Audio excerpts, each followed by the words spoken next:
প্রত্যেকেই হোয়াটসঅ্যাপ অ্যাপে এরকম সার্ভে হার্টের এরকম একটা লিঙ্ক পাবেন। আপনারা প্রত্যেকে লিঙ্কে প্রেস করবেন।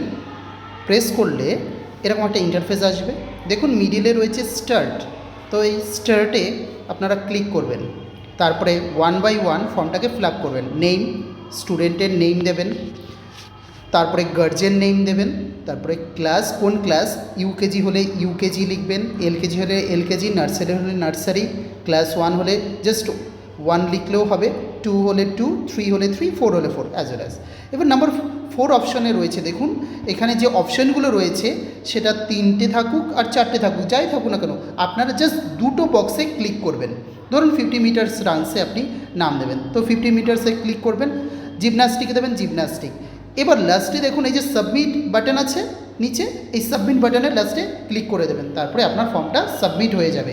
এটাকে কিন্তু আপনি আর কোনো এডিট করতে পারবেন না একবার সাবমিট হয়ে গেলে।